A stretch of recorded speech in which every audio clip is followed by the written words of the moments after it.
السلام عليكم ورحمة الله وبركاته.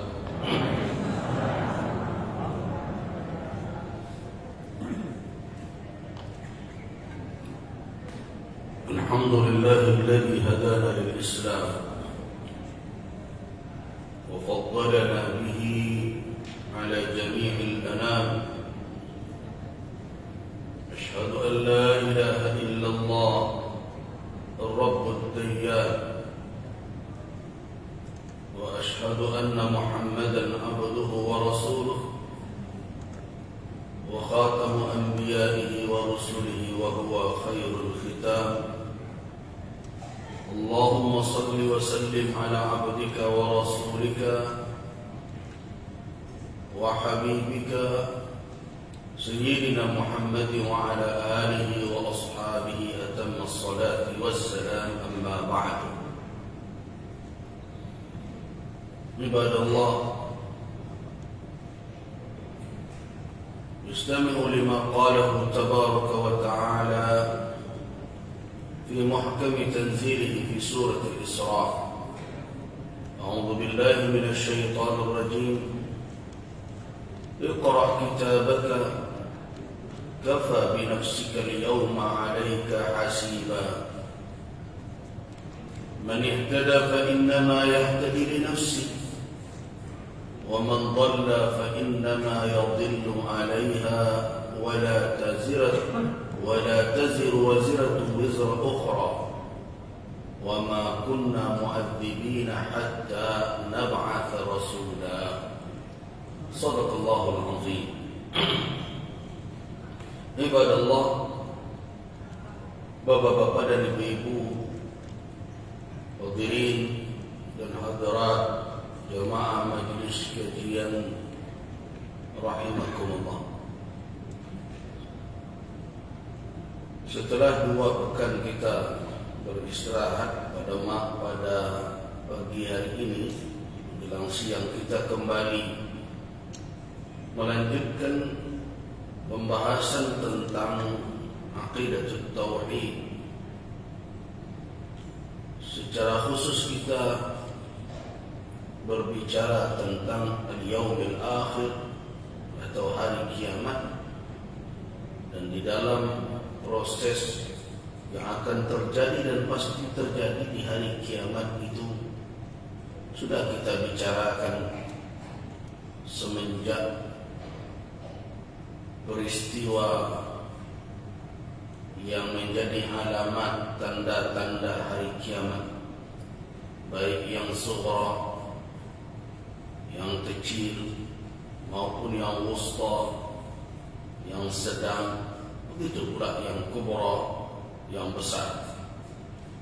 Sampai kita telah berbicara tentang peristiwa hari kiamat itu terjadi, diawali dengan kehancuran alam ini dan berakhirnya kehidupan seluruh alam semesta. Kemudian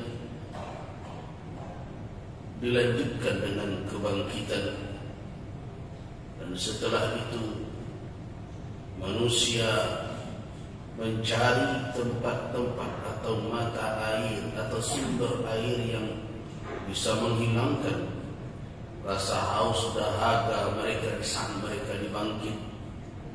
Kita pun telah berbicara tentang telaga-telaga para nabi, dan tentu tidak lupa kita membicarakan telaga Rasulullah sallallahu alaihi wasallam yang airnya bersumber dari sungai di dalam surga yang disebut Al-Kautsar. Kemudian setelah itu manusia dituntun untuk berhimpun di mahsyar. Kita sudah berbicara pula tentang mahsyar, bagaimana kondisi dan keadaannya. Apakah mahsyar itu berada di bumi yang kita huni ini kemudian diperlebar atau dilapangkan oleh Allah, atau dia ada di bumi lain dan langit lain? Sudah kita bahas. Dan setelah itu terjadi al-'ard. Manusia diperhadapkan ke hadapan Allah Subhanahu wa taala. Kita sudah berbicara tentang Awal pertama manusia yang dihadapkan kepada Allah adalah Abul Bashar, bapak moyang seluruh manusia, yaitu Adam alaihissalam. Kemudian para nabi. Kemudian para nabi itu dipertanyakan tentang apa yang mereka jalankan selama kehidupan mereka. Apakah mereka tunaikan tugas mereka sebagai Rasul, sebagai Nabi Allah. Dan mereka diperhadapkan dengan umat mereka. Di antara umat mereka ada yang menyangkal tentang tugas para nabi itu, sehingga mereka berkata, ma ja'ana min nadhir, tidak ada yang datang memberi peringatan kepada kami. Maka Allah Subhanahu wa taala meminta kesaksian atas kebenaran apa yang disampaikan oleh para nabi itu. Mereka meminta umat Muhammad dan Muhammad Rasulullah sallallahu alaihi wasallam sebagai saksi atas tugas yang telah mereka jalankan. Maka didatangkanlah kaum muslimin, dan kita tentu menjadi bahagian dari yang akan didatangkan oleh Allah Subhanahu wa taala, yang akan menjadi saksi atas semua tugas yang telah dijalankan oleh para nabi itu. Karena itu, ingat-ingatlah terus firman Allah Subhanahu wa taala, ya ayyuhalladzina amanu taqullaha haqqa tuqatih wa la tamutunna illa wa antum muslimun. Kalau ingin menjadi saksi kelak di hari kiamat atas tugas-tugas yang dijalankan oleh para nabi dan rasul sebelum Nabi Muhammad, maka ingat-ingat firman Allah itu. Apa akhir dari ayat itu?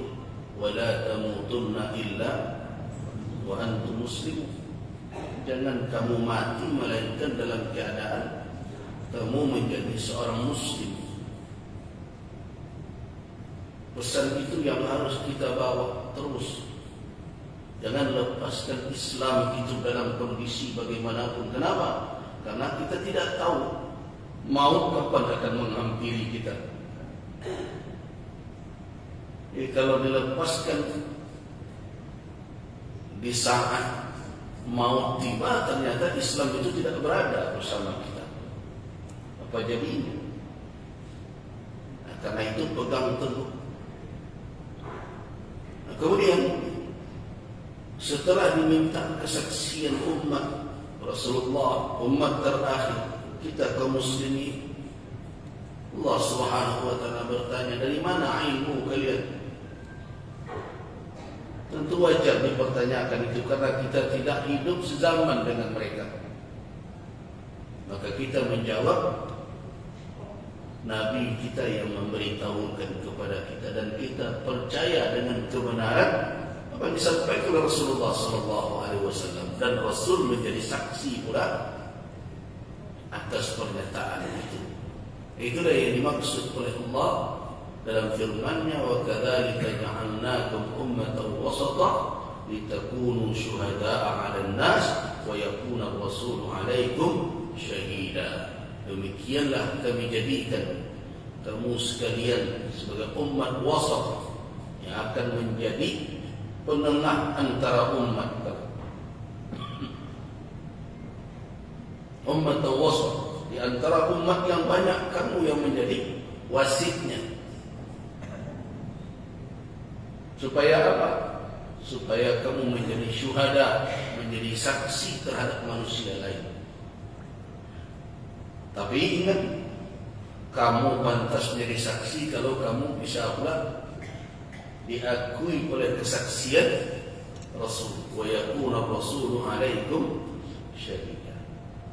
Kemudian setelah al-ard dihadapkan kepada Allah jama'atan, umat demi umat, maka tiba arah berikutnya, yaitu fardan fardan, orang per orang. Nah, kita sudah bicarakan ini. Ketika dihadapkan, sebagian ulama berpendapat ketika itu diberikan kitab Karena ada dua kitab yang akan diterima. Ada kitab awal yang di situ berisi seluruh catatan amal. Man ya'mal mithqala dzarratin khairan yarah, wa man ya'mal mithqala dzarratin syarran yarah. Tidak ada yang tersembunyi, tidak ada yang terlupa mencatat. Jangan disamakan seperti catatan di dunia yang kadang terlupa mencatat, ada sebagian yang dilupakan karena masuk saku. Dan pula akuntansi zaman dunia begitu. Nah, dan itu tidak ada, seluruhnya akan dilihat. Nah, di sini ada hadis Nabi sallallahu alaihi wasallam yang menjadi peringatan penting. Hadis yang diriwayatkan oleh Ummul Mukminin Aisyah radhiyallahu anha. Jadi karakter Ummul Mukminin. Jadi kalau kajian Islam ini satu persatu tidak dilewatkan saja, banyak pelajaran. Orang kan sering bertanya-tanya, mengapa Nabi menikahi seorang wanita muda belia sekali? Siapa itu yang paling muda istri Nabi? Aisyah Ummul Mukminin radhiyallahu anha. Kenapa? Apakah Nabi menikahi itu karena alasan syahwat? Nah, kalau kita katakan tidak, orang yang benci tidak akan menerima alasan itu. Nah, itu kan karena kamu orang Islam makanya berkata begitu. Bagi orang yang katanya aklani, rasional cara berfikir dia, ya kan terkenal Aisyah itu cantik, kemudian wajahnya kemerah-merahan, Humairah dipanggil, ya wajar saja tertarik. Itu analisis orang-orang yang sebenarnya ketidaktahuannya bergelimang dengan ketidaksukaan. Berbeda ya Bapak dan Ibu. Ada orang yang tidak tahu tapi tidak benci. Berbeda dengan orang yang tidak tahu tapi telah dahulu kebencian. Tapi orang seperti ini sering mengatakan dia rasional. Kita pakai nalar dong, begitu katanya. Kadang-kadang di perdebatan di media sosial begitu. Jangan membelu saja, pakai nalar. Padahal kita tahu bahwa nalar dia juga tidak murni. Kenapa? Karena kalau dia betul-betul mempergunakan nalar dengan benar, maka jangan dahulukan ketidaksukaan lebih dahulu. Cari data dengan benar. Nah, dari data itulah kita tahu, baru kita simpulkan. Nah, orang-orang yang membenci Rasulullah, dan itu akan ada saja sampai hari kiamat, mengedepankan kebencian mereka sehingga melahirkan tuduhan-tuduhan di mana Nabi SAW bebas dari tuduhan itu. Nah, dari mana kita mengetahui bahwa tuduhan itu atau pernyataan itu hanya tuduhan, bukan kebenaran? Dari hadis yang diriwayatkan Imam Bukhari itu. Karena yang menjadi karakter dari Ummul Mukminin Aisyah radhiyallahu anha, apabila ma tasma'u syai'an, apabila beliau mendengar sesuatu, la tafhamu, tidak beliau fahami. Itu karakter Ummul Mukminin Aisyah. Kalau ada sesuatu yang beliau dengarkan, pernyataan Nabi, tidak beliau fahami, artinya tidak tuntas pemahamannya. Ummul Mukminin Aisyah bukan orang yang diam saja. Melainkan orang yang sahufa. Sahufa itu yang begitu haus dengan ilmu, maka beliau akan meminta penjelasan sampai beliau faham. Ini Ini karakter Ummul Mukminin Aisyah ini yang membawa untung untuk kita semua hari ini. Di antara istri Nabi yang paling banyak meriwayatkan hadis Nabi adalah Ummul Mukminin Aisyah radhiyallahu anha.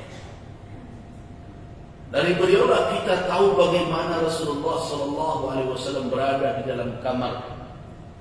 Kalau tidak tahu kita. Bagaimana beliau memperlakukan keluarga beliau.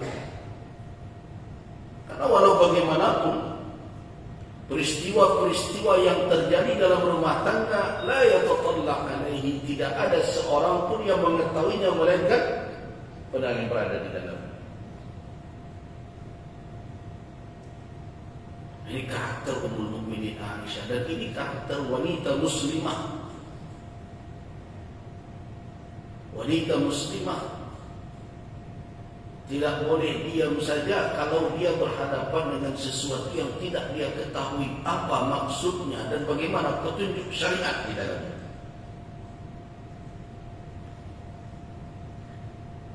Nah, ini dibawa oleh Ummul Mukminin Aisyah. Siapa yang membaca hadis-hadis Ummul Mukminin Aisyah, maka terlihat bahwa beliau sering bertanya, mengapa begitu ya Rasul?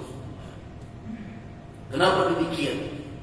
Di antaranya adalah hadis tentang man husiba udhiba. Siapa yang dihisab, man husiba, atau siapa yang dihisab, udhiba, diazab. Kalau kita mendengar sepintas saja kan kita juga bingung. Padahal hisab itu akan dilalui oleh banyak orang. Tidak banyak dari umat manusia nanti yang mau masuk ke dalam surga bighairi hisab, tanpa hisab. Mayoritas manusia akan melewati proses hisab. Kalau dikatakan 70.000 cuma dari umat yang masuk ke surga tanpa hisab, berapa jumlah umat ini? Sedangkan Nabi mengatakan dengan lafaz yang umum, general sifatnya, man husiba udhiba. Siapa yang dihisab pasti diazab. Nah, di sinilah jadi Bapak dan Ibu, jangankan mencurigai Ummul Mukminin Aisyah, mestinya berterima kasih. Makanya bersolawat kepada Nabi dan keluarga beliau itu di dalam keyakinan Ahlus Sunnah. Di samping keturunan Nabi sallallahu alaihi wasallam, Fatimah Az-Zahra dengan abna'uha wa banatuha, dengan anak-anaknya, baik putra-putri dan keturunannya, juga termasuk azwaj, istri-istri beliau. Berbeda dengan Syiah. Di antara orang Syiah bahkan banyak di antara mereka yang mencaci maki istri Nabi, termasuk juga Ummul Mukminin Aisyah, karena ada perbedaan pandangan antara Ummul Mukminin Aisyah dengan Ali bin Abi Thalib terkait dengan pembunuhan atau terbunuhnya Utsman bin Affan, di mana Ali bin Abi Thalib belum mau menegakkan peradilan karena kondisi dan situasi negara yang belum memungkinkan. Sedangkan Ummul Mukminin Aisyah berpandangan harus ditegakkan pengadilan terhadap pembunuh Utsman supaya darah Utsman bin Affan khalifah Rasulullah dan juga menantu Rasul tidak tumpah sia-sia. Jadi perbedaan pandangan. Perbedaan pandangan itu dimasuki oleh orang-orang yang tidak bertanggung jawab, yang menginginkan umat Islam berbenturan satu sama lain sehingga berujung dengan peperangan yang dikenal dengan perang Jamal namanya. Nah, karena peristiwa inilah makanya kelompok Syiah akhirnya mencaci maki Ummul Mukminin Aisyah radhiyallahu anha. Padahal dalam keyakinan kita kaum muslimin, betapapun para sahabat itu hebatnya, dalam keyakinan kita Ahlus Sunnah, betapapun hebatnya, walau bagaimanapun mereka bukanlah orang-orang yang maksum. Yang perlu diingatnya, karena yang maksum bagi kita, yang terpelihara dari dosa, dari kesalahan yang membawa akibat kepada dosa, hanyalah Nabi dan Rasul. Kalau Syiah tidak diturunkan ke bawah sampai ke imam-imamnya yang 12. Disebut dengan Syiah Imamiyah. Syiah itu banyak pula sekte, dan ada pula yang bulat, yang sangat berlebihan penyimpangannya, sehingga dia katakan bahwa Ali tidak mati, Ali berada di langit, guntur itu adalah hardikannya, kilat itu adalah cambuknya.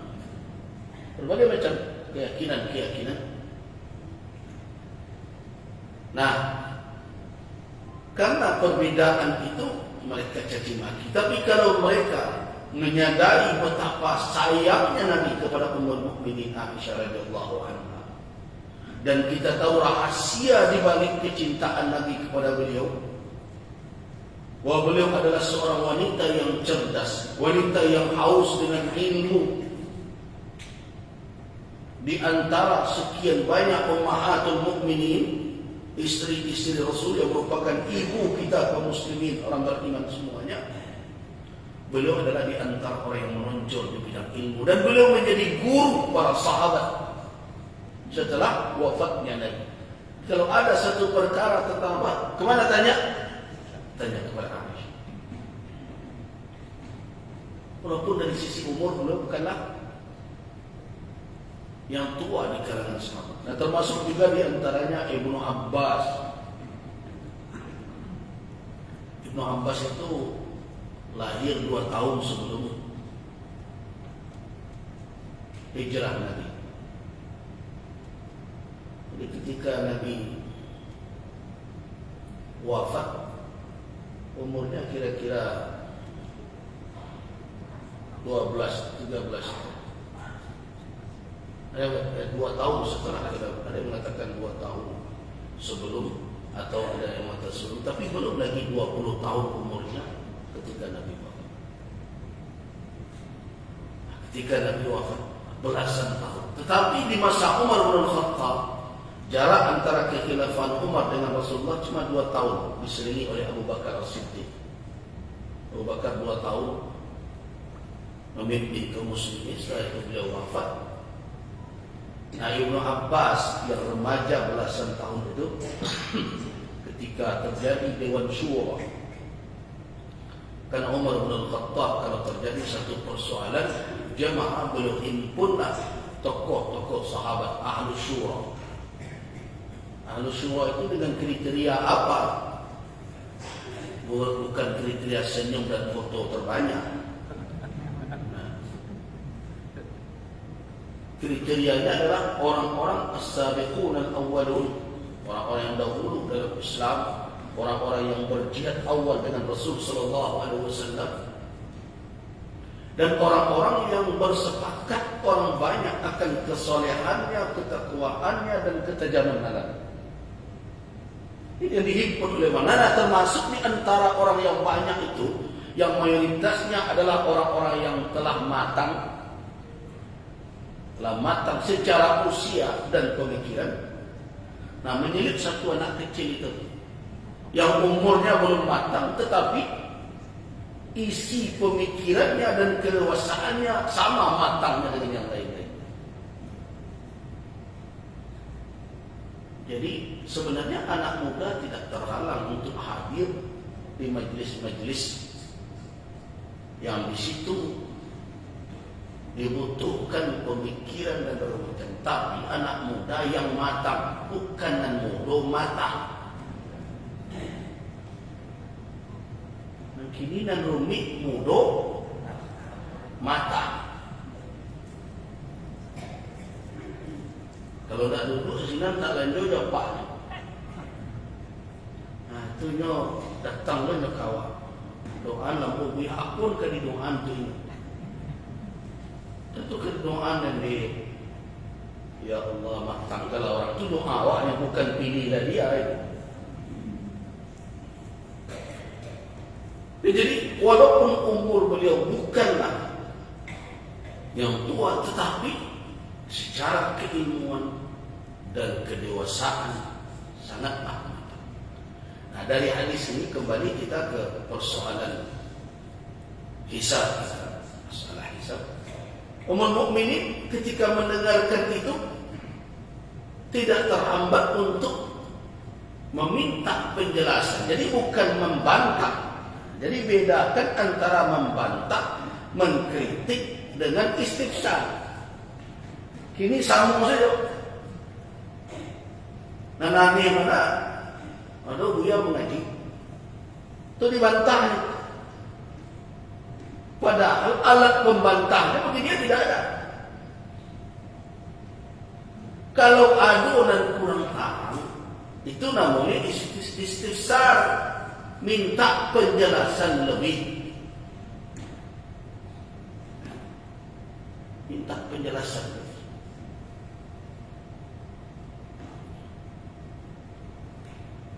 So kalau kita bantah, akhirnya yang keluar bukan penjelasan tambahan, malah akan membingungkan. Nah, ini adab dalam menuntut ilmu begitu.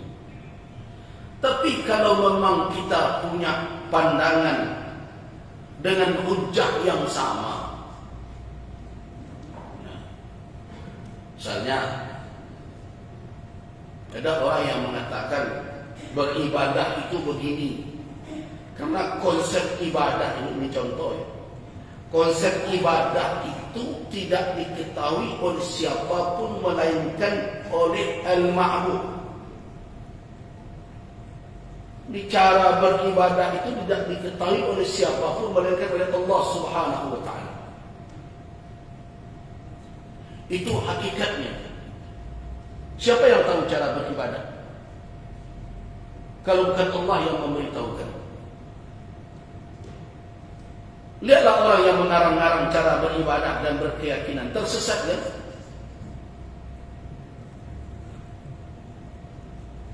Jadi manusia tidak tahu cara beribadah kepada Rabbul Alamin kalau bukan Allah Rabbul Alamin yang menjelaskan begini cara menyembah saya.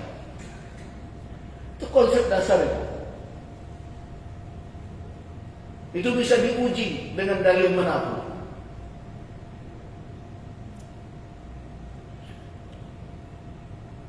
Makanya para ulama merumuskan innallaha la yu'badu illa bima syarra'a.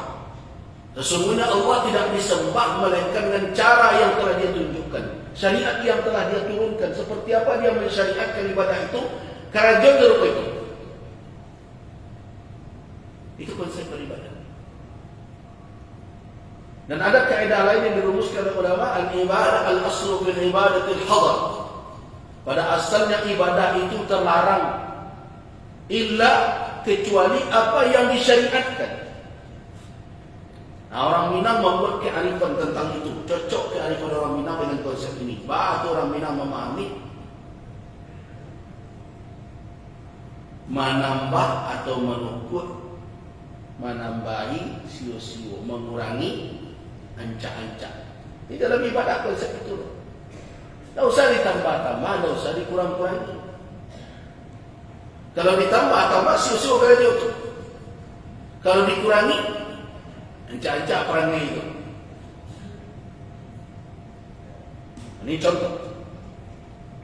Nah, kemudian datang kita membantah, oh itu kan tradisi kami. Ada ulama kami jawabnya, memangnya tradisi bisa jadi rujukan ibadah? Kalau tradisi bisa jadi rujukan ibadah, batu orang Quraisy dahulu. Kita ma wajadna alaihi aba'an. Ikut dan tersebut nenek moyang kami mengarahkan kami kan tradisi kami. Jadi cari-cari malah mana kan dipakai alasan adat, mana tak boleh dipakai alasan adat. Perlu diingat-ingat. Kalau kita harapkan suatu perbuatan itu nataqarrabu biha ilallah, untuk mendekatkan diri kepada Allah, bahkan bersandar kepadanya amalan itu agar sampai kepada si fulan, ada berbagai macam dan sebagainya, adat tidak masuk ke dalam ranah itu. Jadi ini banyak anak bersandar yang adat. Kalau bersandar ibadah itu adat, bisa benar nanti penentang para nabi. So, dulu penentang para nabi, apa jawaban mereka semua? Adat. Saya perlu diingat-ingat. Jadi awak, ambo kan mengaji adat itu. Apa dan lebih mungkin kalau dengarkan ceramah saya yang sering mengingatkan adat bersani syarat bersani kita Allah, adat bapani syarat berismo, syarat mengatur adat memakai. Tapi bukan sebagai rujukan untuk itu. Itu adalah konsep dakwah yang disepakati oleh orang Minangkabau untuk kita berjalan ke depan dengan itu. Sedikit demi sedikit kita perbaiki dengan konsep itu. Dan tidak digeser ke dalam supaya berjalan di atas garis.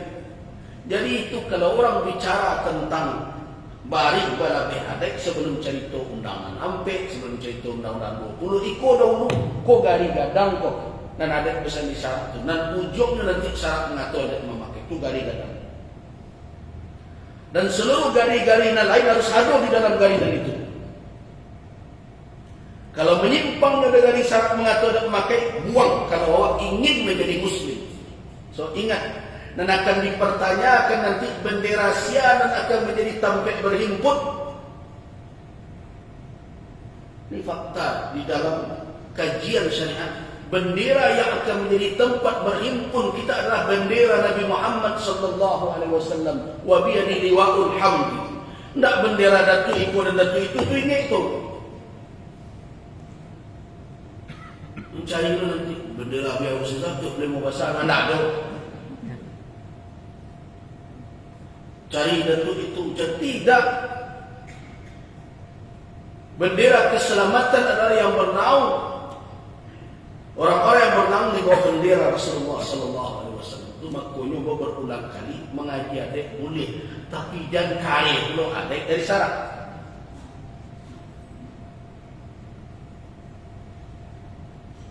Kau nahnya kerana baginda sedikit di wang jatutan bata belum pernikahan. Ini jebana negeri.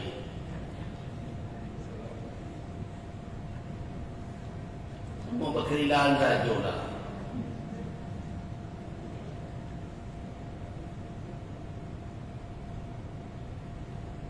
Hanya kerana terlampaui seketik di orang tak diundang, memangguk sampai bertahun-tahun. Dapati dan tak diimbau juga.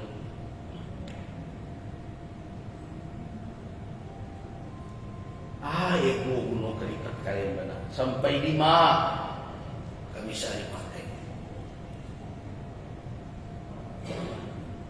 Kemudian anu kerana telompek terdului sampai akhirnya memutu ikan silaturahim bagaimana nak sajak kini ada buat karik rotan ini. Rotan yang bisa dikarik ini ikatan lain tak bisa. Kenapa?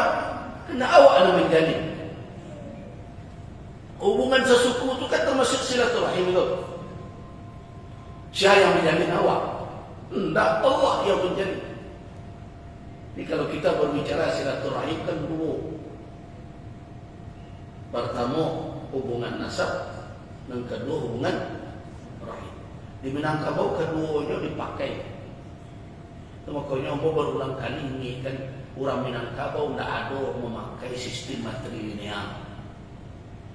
Tidak ada konsep matriarkat di Minangkabau.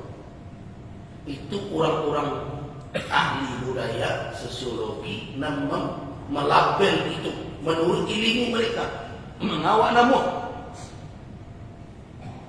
Awak nak makai matrilineal, karena matrilineal itu adalah orang yang mengambil garis keturunan melalui jalur ibu. Itu yang matrilineal. Awak garis keturunan awak tidak melalui jalur ibu dah. Awak garis keturunan awak melalui jalur bapak, manasab awak. Makanya nama ambak Bus Rizal Gezahan. Tak Bus Rizal Marlini dah.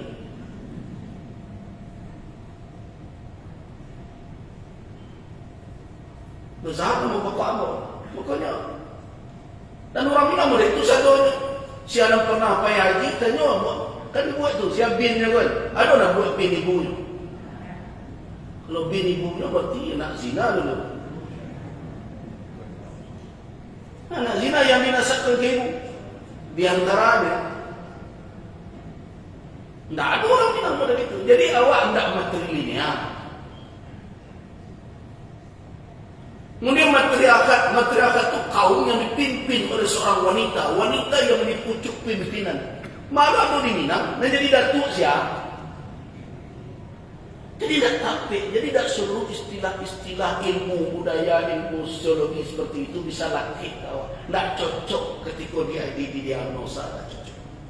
Makanya kalau aku kecikkan ke ini, mama kali ulama, sabi sajalah orang Minang ko kan nyo ada bisa disyarak-syarak bisa dikitullah, nyoba dasak ke bapak, basuku ke ibu, selesai. Dijago keduanya, tali nasak disabui bako, tali rahum, rahim disabui kau basuku. Begitu kita memahami.